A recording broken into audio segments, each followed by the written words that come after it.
The biggest mistake I made in my business was not hiring a professional to help me with my money. Not just my taxes, but the actual plan I had for my business. I was completely lost on how to handle taxes, what to do with profit, and how to maintain my income. I had to find a better way. That's when I found Core Financial. Core Financial is a team of tax professionals that actually care about building real relationships with their clients. They run my books, keep me up to date with my finances, and make sure I'm taking full advantage of all of my tax benefits. Are you struggling with your finances? Look no further. Core Financial is a brand that is nationwide that can help you with your business. Both Nick and I are huge fans of Core, and they can help you too. Check out howtofilmweddings.com/core to schedule a consultation today. Core Financial. Real relationships, no surprises. It seems like there are new cameras and equipment coming out all the time. It gets incredibly confusing and the FOMO is real. Nick and I have been preaching for years that the best way to try out new gear is to rent before you buy. And there is only one place we recommend when it comes to renting, and that is our friends over at Lens Rentals. Lens Rentals is the premier source for renting not only camera equipment, but lenses, drones, projectors, and more. Have a big project coming up and you need to really wow your couple? Wanting to test out the newest camera before you drop thousands on it? You need Lens Rentals. My favorite thing is that if I love something I rent, I can keep it. They apply a portion of the rental fee to the purchase price, and with a few simple clicks, that gear is mine. Check out the latest promo codes and promotions at howtofilmweddings.com/lensrentals. Lens Rentals, the only place we recommend renting. Hello and welcome to this week's episode of the How to Film Weddings podcast. My name is Nick Miller, and I am joined once again by my best good buddy, Mr. John Bunn. John, how are you doing today? I am good. I realized that some people might think that that part of the episode is just copy and paste every time, because I knew exactly what you're going to say right then. But we're here, we're live. I'm doing great. I had an awesome week. The last week, tons of great feedback about our last couple of episodes. I was off this weekend, so I just did a double date. I went on a double date, which was fun. No kids, just relaxing. Been swimming in the pool a lot, been running, doing some 5Ks, feeling good, eating clean. Just, enjoying life. How about you? No, good. Well, had a wedding on Friday. It went really, it was stressful. Like, it was one of those days where the timeline, there was 12 hours of stuff jammed into 9 hours of day. So, just lots of stuff, lots of running around. We got ready at one location. They wanted to do their first look at their his parents' house. So that cut out 45 minutes of travel. And then we went over to the church building and then back to the reception. Lots of driving. Haven't had to deal with a situation like that in a while. It's almost been most of the weddings that I do now, it's everything's just at the same venue, which is really nice. But made it through, put up the teaser, and bride freaked out, shared all her friends. they're a gorgeous couple, beautiful sunset time. So good wedding. I noticed lately, and this is off script, but I noticed that you've been putting those teasers on on YouTube, which has been pretty neat to see. Yeah, I don't know. I'm still, kind of figuring out algorithms and stuff. And I know with shorts, and those are a minute long, and so I haven't made them shorts, but I thought, why not, upload it as a short and see how it does versus, just the teaser. So I'm probably going to, for a while, I might upload both of them just to kind of see how it does. But yeah, in this one, normally we do same day edit, but we literally did not have time. I could have had time to do it, except we show up to the reception, and it was one of those ones where they had a band, but then there was the house system, and they wanted to run toast through the house system. But then, I talked to the guy in charge. He was like, I don't know how you plug it. He had no clue. Oh, yeah. You got to, get into a back room. Thankfully, we didn't use it because it sounded horrible. It's and it could have just been the speakers. The speakers were blown, but it sound. Anyways, we ended up using the band system, which was great. But I had to run around for like 45 minutes trying to get all of that figured out. So that was kind of stressful. Thankfully now we usually have time to do the same day edits, but we don't promise them to any of our couples. So we just did it the next day, and she was floored, and worked out great. So you did that on YouTube, and it made me think about a couple things. Number one, you have a video that's popping right now on YouTube. I've been keeping up with it. And then number two, I don't know if you remember or not, Nick, but we recorded a YouTube mini mastery course that we still haven't released to the public. We should probably do that soon. I'm just saying. Maybe. If anyone would like to purchase that, let us know, and we'll. Yeah, because it's coming soon. Just be ready. Soon. It is coming soon. Okay, John, we've been chatting for a minute. It's been great to catch up with you. I love sharing our wedding days and all of that stuff. But we have some really, really exciting news that I think we just need to jump into and talk about for a second. This is big. We have onboarded a new sponsor. We have a new sponsor of the podcast.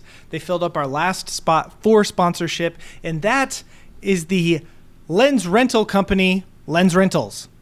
Oh my goodness, yes. And here's the thing, it's always crazy to get to do what we get to do. I remember signing our very first sponsor and just like, what in the world? And we only, have so much space for sponsors. We get messaged a lot because we're a really big deal. No, I'm just kidding. But when we get messaged, sometimes the brands don't. Kind of kidding. Yeah, they don't align and stuff like that. And so I've been talking with Lens Rentals for a long time because I use them a lot. And that's one of the core values that we have to have for our sponsors is we have to use them and love them.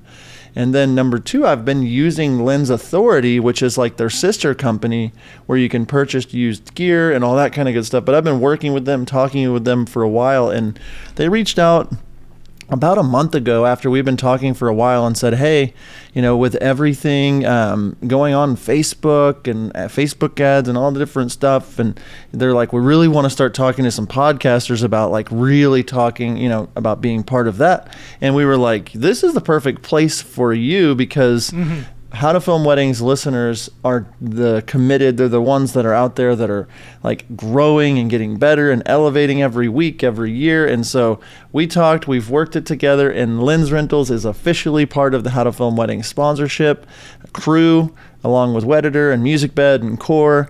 And so like we're really excited. We've closed up. And Wedflow, they're here too. Yep. Our sponsors are all here. But Lens Rentals is now, and Nick, I don't know if you know, but maybe you tell the listeners a little bit about what Lens Rentals is. Maybe you want to do that? Yeah, so Lens Rentals is a lens rental company. They are at least United States national, where you go onto their website and you say, hey, I could really use a Canon 50 1.2L lens. I would really like to try that one out. That's like the next one on that I'd like to buy. But you're not sure. Like, you're not sure how the color is going to look with it. You're not sure how it's going to handle. Is the autofocus? Is it fast? All those kind of things. So you go to a site like Lens Rentals, and you can rent that lens for 3 days, a week, a month, however long that you want to use it and test it out. And it's a great service for you. I know so many people, they think that they need this piece of gear and they buy it. Like, listener, how many of you out there have wasted thousands of dollars in your business because you purchased a piece of gear based on someone else's recommendation, based on someone else's review, and then it just wasn't for you? Okay? I, because of Matt Johnson, spent $9,000 on Sony a7S II camera bodies because he loved them and I hated them. Jen and I just did not like them. And especially when you're coming to a bigger purchase like that, camera bodies, especially if you are going from one system to another, if you're going Sony to Canon, Canon to Fuji, Panasonic to Sony. If you're switching camera body systems, you definitely want to rent one of those new camera bodies so that you can see file sizes, color, how it operates, all of those kind of things. And don't be a person like me that spent $9,000 and lost a couple thousand after getting them and then selling them again and all that kind of stuff. So Lens Rentals is your place to go. And, there's some people that I'm like, man, I would love to rent a lens. But, if I'm going to spend, $200 renting it for a month, isn't it just better for me to buy it? Like, don't they have something special that if you rent a lens from them and you really like it, like, don't they have something cool that you can do with that? Yes, Nick, they do. And I think you already knew the answer to that. But I did. Yeah, I was teeing you up. The thing that they just added, yes, Grand Slam baseball reference.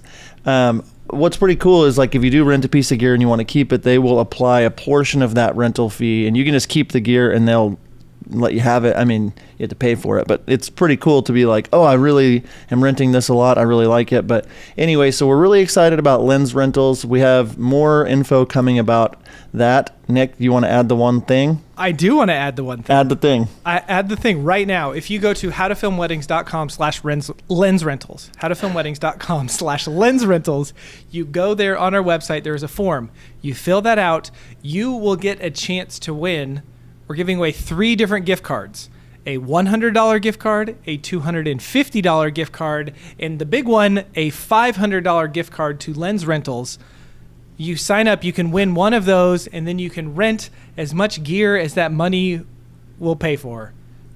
Shipped to you so you can test out whatever you want to test out. And they have more than just lenses and camera bodies. They have lighting, they have microphones, they have projectors. Like, they have it all. So if you want to rent something, definitely check out Lens Rentals. That's howtofilmweddings.com/lensrentals. Fill out the form, and you can be entered to win one of those prizes. Nick, what if they go to Rens Lentils, like you said earlier, instead of Lens Rentals? I don't really know. Do you want to put a fake page up called Rens Lentils?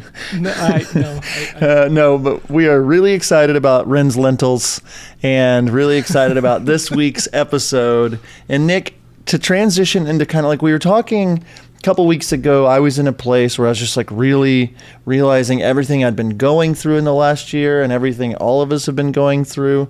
And then, like, we were talking more about our mindset last week of just, is money bad? Is it weird to make more money than I would pay for a wedding film? Kind of that whole, just that mindset. And then as you and I were talking this week, you brought up something that I thought was pretty cool. I'd like you to talk about it, but kind of around the theme of feeling almost like a fraud. Yeah, so tell me a little bit about what was going on with you. So here's this thought. We kind of were talking about mental health a couple weeks ago, and just the world that we live in, and personal stuff that's going on, and all these different things that are just kind of weighing on you, like, mentally. Okay, but then last week we talked about the money mindset, and so you're just like, I am worth this. I'm going to charge more money.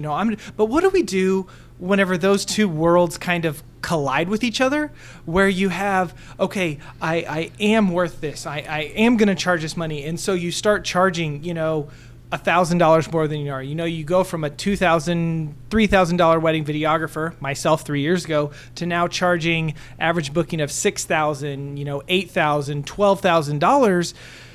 And you start making all this money. But then what happens when that mental health, that mental roadblocks that you have kind of creep back in, and they hit each other, right?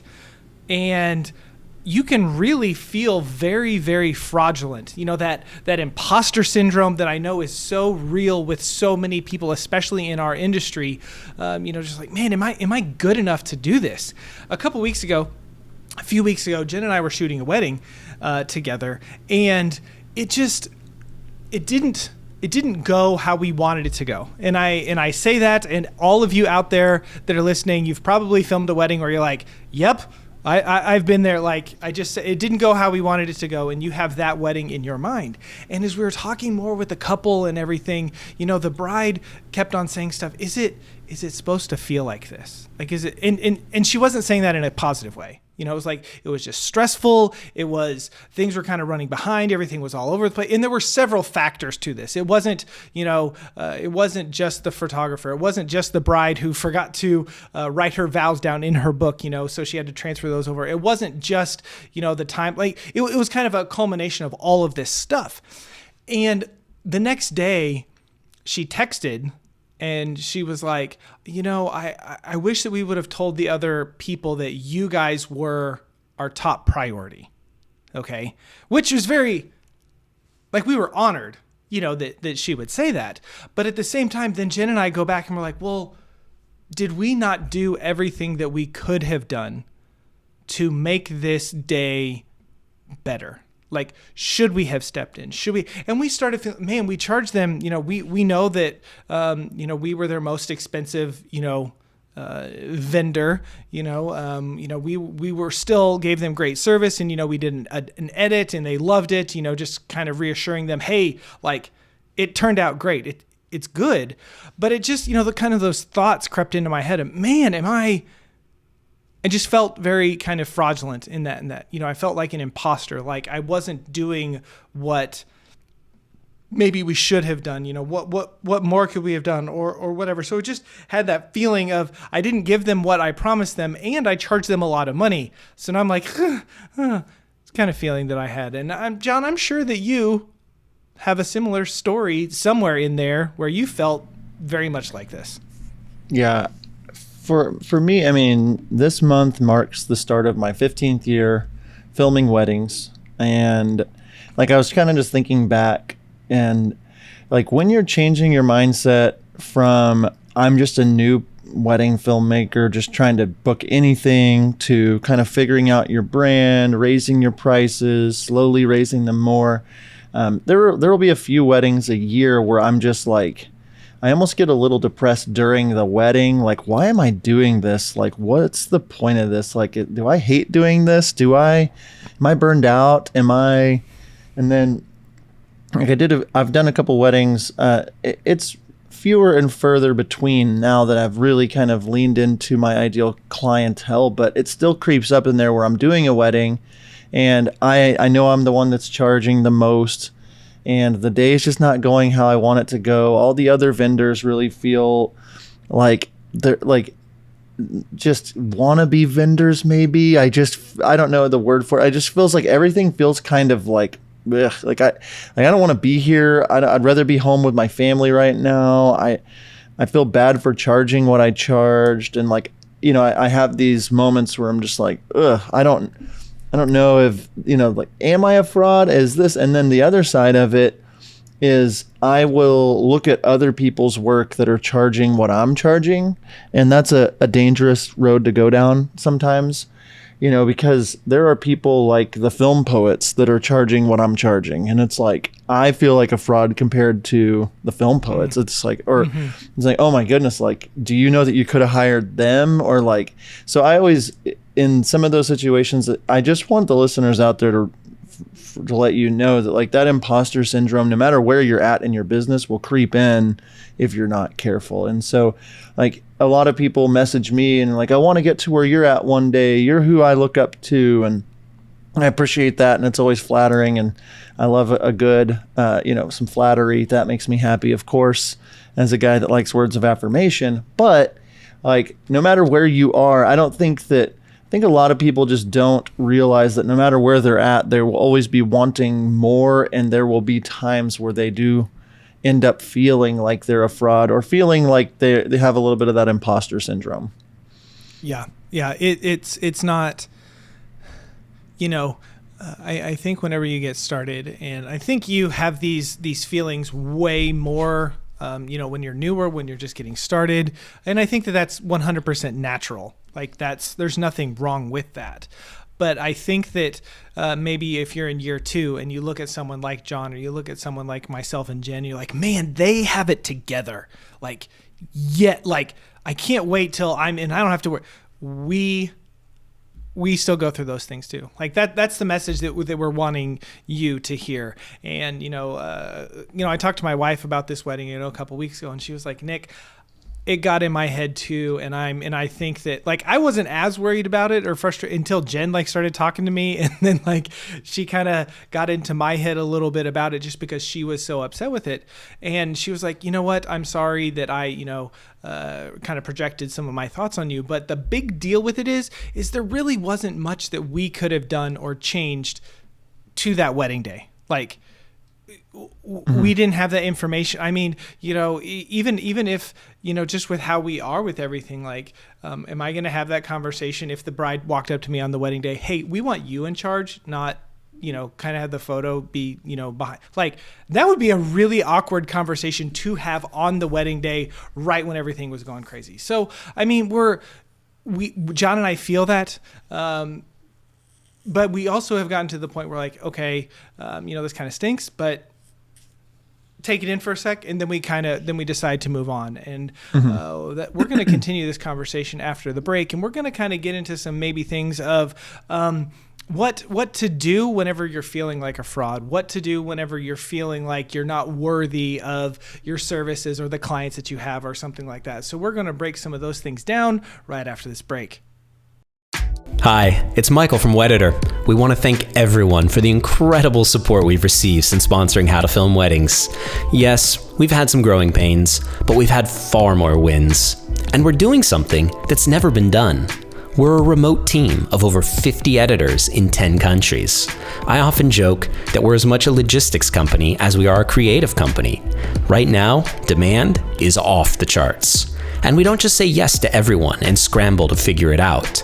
That's why we're asking you to help us help more of you. In short, we're looking for more talented Wedditors, part-time or full-time, work from where you want, when you want, as long as you hit deadlines and deliver quality. It's a chance to get paid while growing as an editor. Our project managers work with you, explaining why something feels right or doesn't, because there's always a reason. If you're interested, we'd love to hear from you. Go to wedditor.com/editor and fill out our form. Finding the perfect song for your wedding film can be so frustrating. We spend countless hours searching for the perfect song. When it comes to licensing music, Nick and I both love MusicBed. Not only do they have the best music, but their website makes it so easy to find the perfect song and to find it fast. We have both been using the MusicBed's wedding subscription for years and cannot recommend it enough. Not only are they adding new music from incredible musicians like Chapters, The Light, The Heat, and Tony Anderson all the time, they've made it incredibly easy to search their library for mood, genre, instrumentation, and even key. So what are you waiting for? Head on over to howtofilmweddings.com/musicbed and use promo code HTFW for a free month of a MusicBed wedding subscription. howtofilmweddings.com/musicbed. All right, we are back from break, and we're talking about being a fraud and how sometimes I feel like a fraud, how John feels like a fraud. And we're going to go ahead and jump into our Wedditor question of the day. Wedditor, more than freelance, more than outsourcing. And John, what do you do whenever you are feeling like a fraud? What are some of the things that you have on your mind or remind yourself whenever you're feeling this way?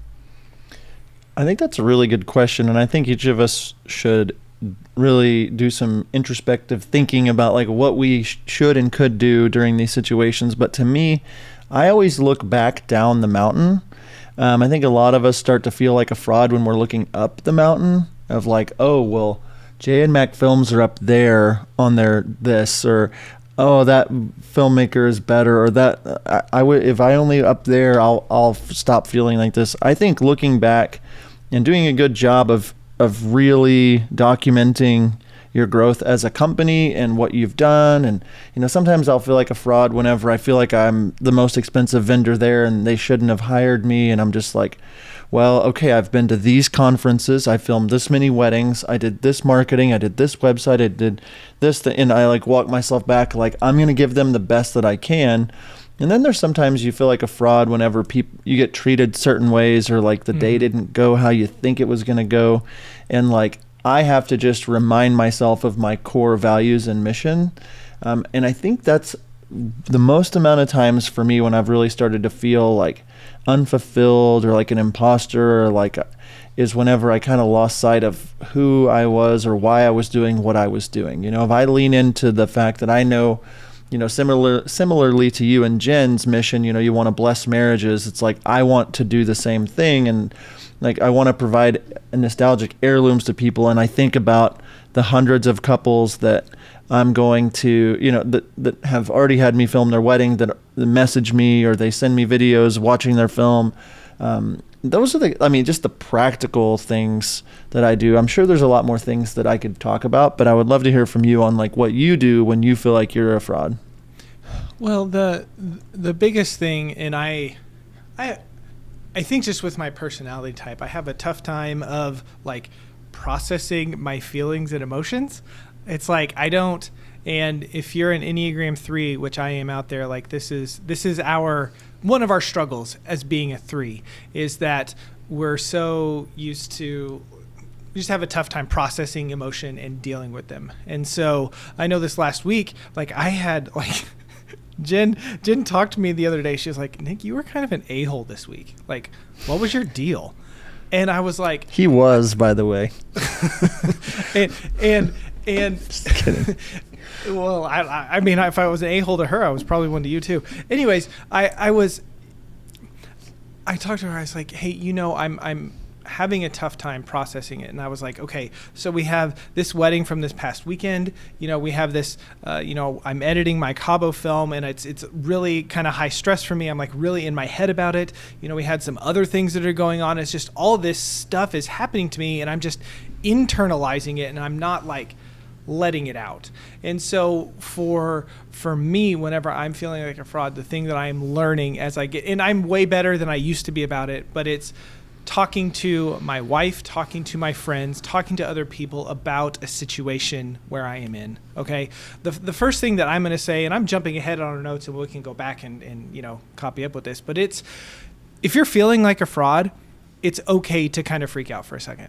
Like, if you're having a feeling, it's okay to sit with it for a little while. It's okay to acknowledge it. Like, that's the biggest thing. Say, I'm feeling this way, but then you need to say, okay, I'm moving past it. You need to say, this is, I love your thing, John, that you said about whenever we're feeling like a fraud, we're looking up the mountain rather than down the mountain. Okay. Mm-hmm. Like, now that we're charging, most of our weddings are base 6,000 plus, it's like, I'm looking at them like, man, this, but then I look back and like, I won't do a wedding for $4,000. And I remember 3 years ago, when I booked that one 4,000, like I felt the same way. And I'm like looking back, I'm like, I won't do one for that amount. And if I did get hired for one, I would probably, I don't want to say that I would treat it differently, but I might mentally treat it differently because they're not paying me as much, And so I think that freak out for a second, say, I have these feelings, I know it, I acknowledge it, but then take a look at where you have come. Compare yourself to yourself, where you were a year ago, 2 years ago. Don't look at what's up ahead, because you have done stuff. I have done stuff to make it so that I am worthy and I am not a fraud, even though I feel like one. I've learned too over the 14 years of shooting and running my own business that like you cannot be led by your emotions. Your emotions are good and your feelings are good. You can't just like every time you feel a certain way, just be like, I'm changing this, or I'm doing this, or I'm quitting, or I'm like, one of the things that my wife and I have kind of put into place, just like with decisions that we're making, or if we're feeling certain ways, is like the 90-day rule, where it's kind of like, if you're feeling a certain way, like how Nick is saying, like, yes, it's okay to freak out a little bit. But if we fast forward 90 days from now, in Nick's situation, he's going to be done editing the Cabo wedding, way less stress. He's going to be happy that, it's going to just be way far in the background. The wedding that he did a few weeks ago where he felt like it just was stressful, that's going to be done and edited, and he's going to have booked 4 or 5 more weddings. It's going to, like, a 90-day window of time. Like, if you're still feeling like a fraud or feeling upset about something in 90 days, we're talking to a lot of filmmakers that have been doing this for only 3 days or 3 years. I'm sorry, not 3 days. That'd be crazy. But like 3 years, 2, 3, 4, 5 years. And like most of us just don't breathe for 90 days, 6 months, just to like not freak out. Like, you can freak out for a second, but you can't let that be the driver. I just wanted to add that into there. Yeah, that's really good. So, it's okay to freak out, but then like look around, acknowledge it, and then make a plan moving forward. And if that's like saying, hey, this is how far I've come, this is what I'm going to do so that I don't feel that way anymore. It's a lot of, kind of mental stuff, just kind of figuring out and like telling yourself and believing in yourself. And then the other thing that I want to let you know, whenever you're feeling like a fraud, as John and I were kind of talking about, you are not alone in this. Kind of like we talked about, our episode a couple weeks ago about mental health and how it makes you feel like you are the only one that's doing it. When it comes to being a fraud, having imposter syndrome, you are not alone. Most of the people that you talk to, in our industry, but I'm probably talking about any self-employed person will have these feelings. I'm a fraud. I don't know how I got there. I don't know what's going on. Okay. You're not alone. Okay. Everyone makes mistakes. Everyone runs into situations where stuff isn't optimal, where stuff it's a live event that we're filming. And so stuff doesn't always go as smoothly as we would want it to. Okay. You're not alone in this. And I experience this. John experiences this. What do you have to add about this one, John? Yeah.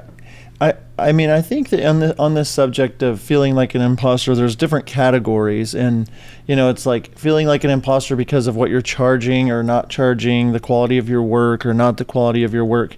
But there's another thing I'd like to kind of hit on, and that is when you're at a wedding and you're made to feel like you don't deserve to be there, maybe, or like help.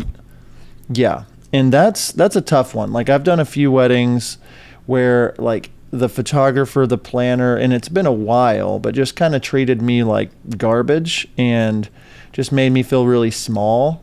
And I think that's worth noting that, like, if you're at weddings and people are trying to make you feel small, like, I bought into that for a little while. Like, oh, I am small. I'm not important. I'm not a big deal on this wedding day. And it's not all about me, of course, but the couple is hiring you to capture their wedding film.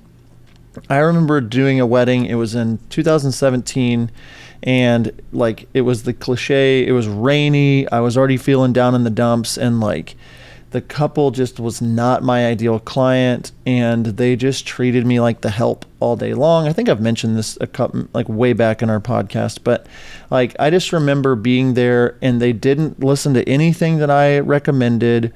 They treated me like I was the help. And all day long, I was just on the verge of like, I'm just going to leave. Like, I don't want to be here. Like, I'm done doing weddings. I'm over this. I don't like this. And I just remember, like, after that wedding was over, I was exhausted. It was too long of a story to tell on this podcast, but like, I was at my end. I had to walk in the rain to get to my car. I just got to my car and I kind of collapsed and like broke into tears and was just like, I don't want to do this. And like, really had to reevaluate. And that's what I was going to kind of get at is, if you're in a position where you're like hating some of these things or you're feeling like an imposter, it's not worth it.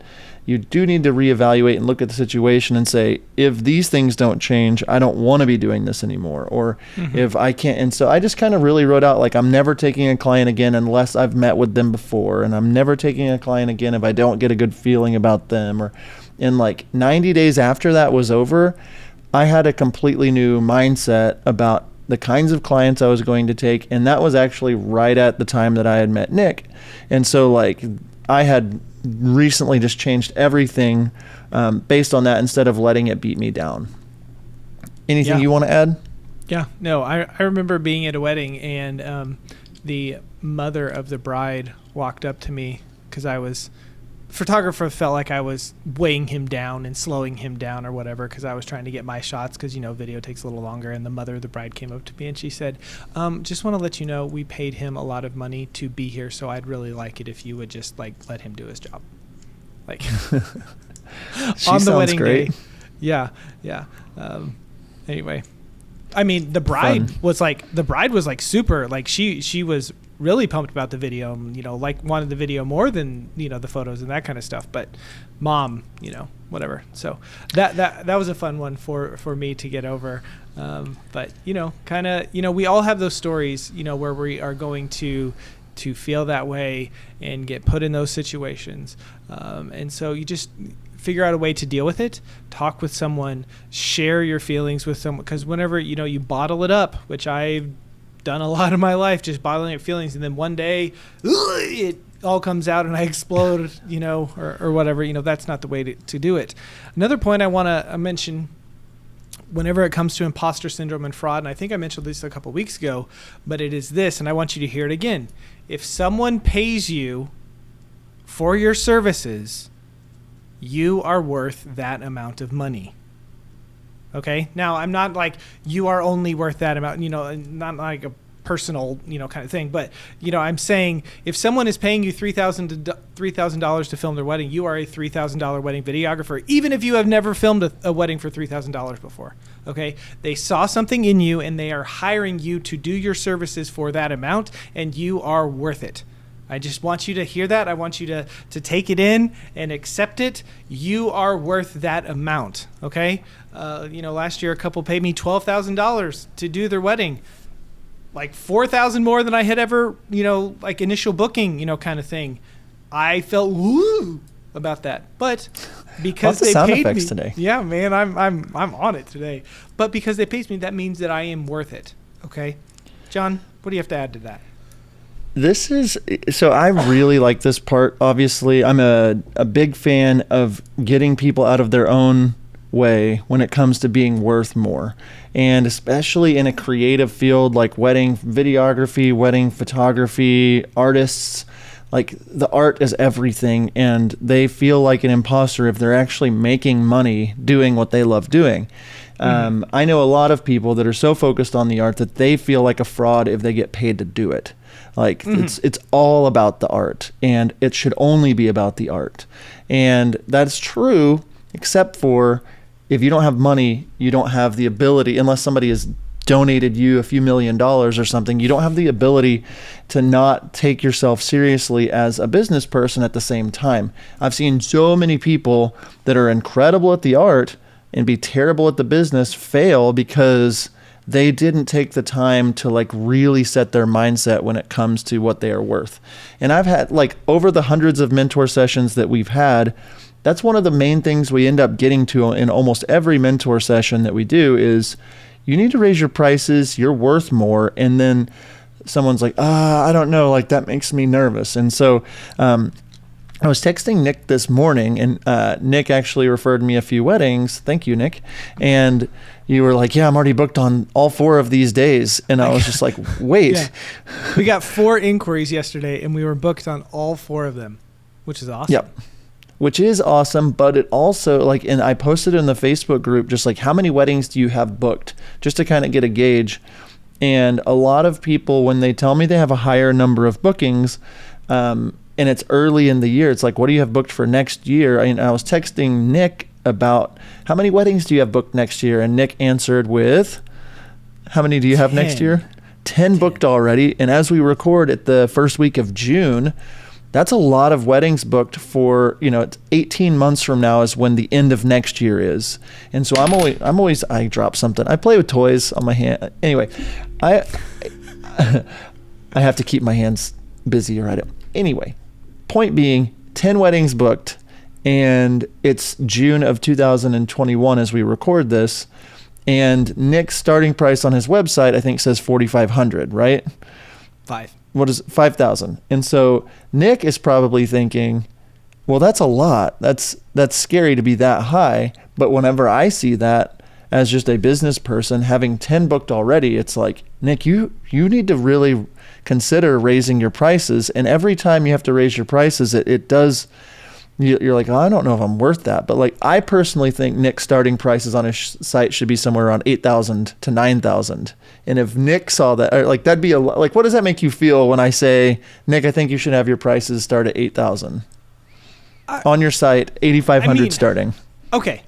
I'll be honest with you. I am a fairly confident person, like, as just in general. I am fairly confident. And whenever you say that, that doesn't scare me at all. I mean, I'm like, okay. I mean, I mean, we have charged, several weddings that are that price, whatever. And I don't know what it is, but like, we're the most expensive in our area. And I'm just, thinking, if I make that jump, because 5,000 to 8,000, like, okay, cool. But like now, like I'm not, this weekend was our only wedding in Wichita this entire year. We have none booked in Wichita for next year. I'm like, well, do I ever want to work in my market again? And I'm sure that there's ways that I could, do that and that kind of stuff. So, I mean, I would be okay trying it, kind of thing. But like, that's like, I don't know. Like I don't feel like now that I guess what I'm saying is every now and then, like I feel kind of fraudulent. But now I'm also gotten to the point where Jen and I have done all this work. We have charged all this money. We have built this thing. We feel that our customer services are great. We're great to work with on a wedding day. Our films are next level. Like we feel good about that. It's just the, I guess if you say put 8,000 starting on your website, that doesn't make me feel fraudulent, and it doesn't scare me, but it does. I hear that. And I don't think necessarily that big of a jump, but like I guess my point is looking at everything that you've done with your brand, everything that you've done with your logo, your website, your films, your color grading, your level of expertise with couples, and you're just climbing that mountain. Like I think we get, like as wedding filmmakers, we get stuck with like, here's our plateau, here's where we're at, like this is where I'm staying for a while. And like we don't necessarily, like we're used to climbing, it's like this pace, like the pace that it took you to go from where you are when you started to where you are now. But then whenever it's like, oh well, here's like we're gonna pick up this pace because the numbers are telling us otherwise. Like 10 weddings booked right now, it's like, how many do you want to book next year? Like, sure. And if so, if you don't raise those prices, you're going to be at 14 or 15 booked in the next month or two, because every time you do a wedding, you're putting out a killer film, you're putting out all these things, and future you, like, we have to eat our own food, or we have to take our own medicine every now and then, where it's like, oh wow, like we do need to do that, and the initial feeling that we get, and I get, if Nick told me that, or it's just like, I'm uncomfortable doing that. And it goes back to some of the conversations we've had before, that like the most rewarding things in my life have come from uncomfortability, where I get uncomfortable. High school sports is usually the peak for a lot of people, and that's the most uncomfortable that they get in their entire life, with 2-a-days and getting up early and working out, and then we get older and just sit on our biscuit and get really comfortable. And so like I look at, and I wanted to have a little bit of that convo about, Nick and his 2022 prices, because I didn't realize until today he already had 10 booked, and I'm just sitting here thinking, knowing Nick, he probably doesn't want to do more than 15 or 16 next year, would be my guess. And it's like, okay, you have 6 spots left, and Nick Miller of 2022 is saying, hey, you should have charged more or something. Yeah. And so there's always that thing that you've got to be doing, not Nick doing, but like as a listener, everybody has to be constantly reevaluating and getting out of your own way of feeling like you're not worth that, or not, and having people in your corner, like Nick has me and I have Nick, to kind of like cheer each other on and say, dude, you got 10 weddings. Like, bump up your starting price, see what happens. Like, if nobody is inquiring for a month, lower them back down. But what if they do keep inquiring? Because what I think will happen is, it will slow it down a little bit. But if somebody reaches out, my starting prices on my site say $6,500, and I know, and it's bold, and it's like I'm double checking. But as soon as somebody reaches out, I know that they're very, very serious about wedding films, and my films, aren't as Wild Oak Films as they are, like they're great, and that's my recent ones. I'm really leaning into like going next level for them, but with what, like just looking at, and being a realist and being self-aware and saying, hey, this is where we're at already. Like, I think a lot of us are just not, like we're not confident in ourselves enough. We feel fraudulent. We feel like we're not enough, like we don't deserve to pay, like charge that much. And where you probably feel like, I don't know, that's kind of, I don't want to charge that much because that's uncomfortable. Like that's going to be way harder to book. And it's like, but when you think about it, it's like it needs to be harder because if you're wanting to only take a certain number, you're going to hit 15 by October at the latest, and it's like, are you just going to stop then? Are you going to so anything to add to all that jargon? No, and I think you're 100% correct. I don't. I hear this, and while I think I've known you long enough, and I've again, I'm a fairly confident person. So whenever you say that, I'm like, yeah, you're right. I didn't really know where we were for next year until this morning when you asked me, and so I actually went back and started counting. I was like, oh, well, I'm already there. I'm at 10, and so yes, I told Jen this morning, I was like, hey, we probably should raise our prices, and she's like, yeah, that's probably a good idea. Just because we want to keep it there. So, yeah.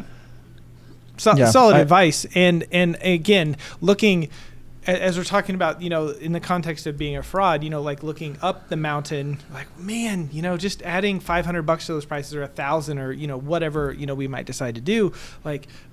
Now they're just getting, this 6-minute film in their ceremony, and I'm charging them $6,500 for it. That's it.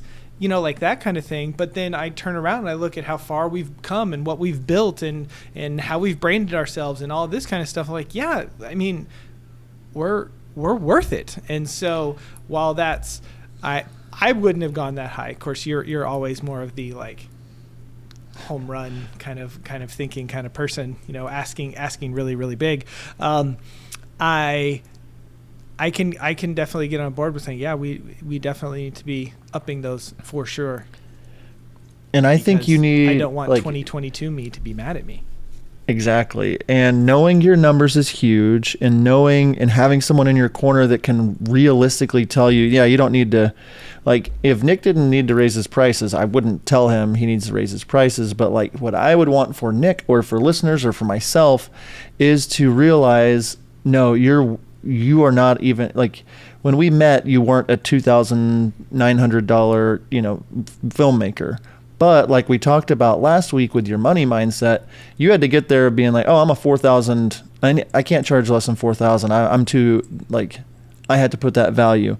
And we've been doing this, slowly, you've been slowly growing the last 3-4 years. And it's just you're an 8,000 plus filmmaker. And until you get there in your mind or as your business, nobody else is going to ask you to pay you more. And it's there's a different altitude up there at starting at 8,000, and there's different pressure and there's different things, but you're in a spot where, hey, I've already got 10 of 15, 10 of 18 weddings booked. You have some ability to take a little bit more risks, and but without changing that mindset or thinking through that, you're going to feel like a fraud doing that. And so if you're out there listening and you're charging $500 or 1,000 or 10,000 or whatever it is, that number doesn't really matter, but it's more about getting out of your own way when you feel like a fraud, whether it comes to what you're charging, why you're doing weddings, when you're at weddings, feeling like you have to be confident in your mission and where you're going and who you are, or you will start feeling like a fraud. And if you do start feeling like a fraud, freak out for a minute, just live in that moment for a day or so, and then look down the mountain where you've come from, take yourself and say in 90 days, if I'm still feeling like this, I'm going to change some stuff. But most likely after 90 days, you're going to be like, yeah, I was just having a weird week. And so, yeah. And I was talking to Jen last night kind of about this week. I was like, yeah, man, I said, yes, wife, you are right. I was an a-hole. I was a jerk. I had a weird week. And she was like, be better. That's what she told me. Be better. And I said, you know what? I think I will be. So, it's some of this stuff, and I know not everyone can just be like, okay, I'm going to do better. I'm going to be better. You have to work on it. And whether that's, you doing a lot of introspective work, whether that's talking to someone else, as we've talked about in the last couple episodes, but kind of figuring out some sort of plan. I like your 90-day analogy, where am I going to be in 90 days? I'm not going to have to deal with these pressures or these stresses or, whatever it may be. So, if you're feeling like a fraud, the big thing we want you to know, you're not alone.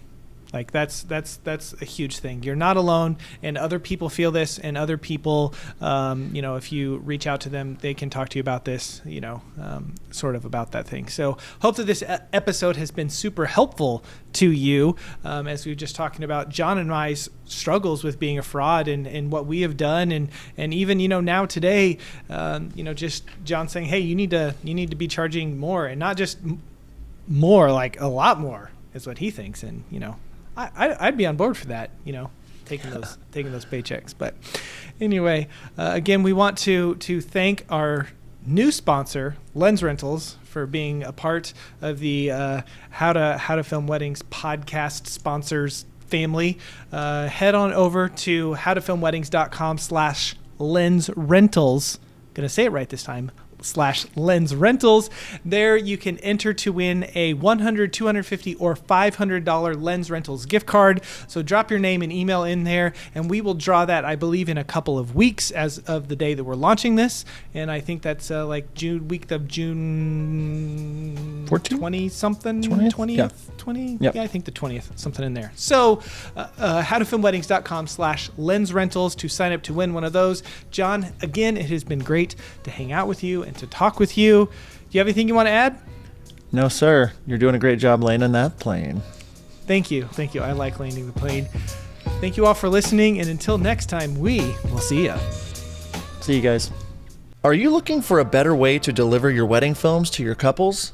Look no further.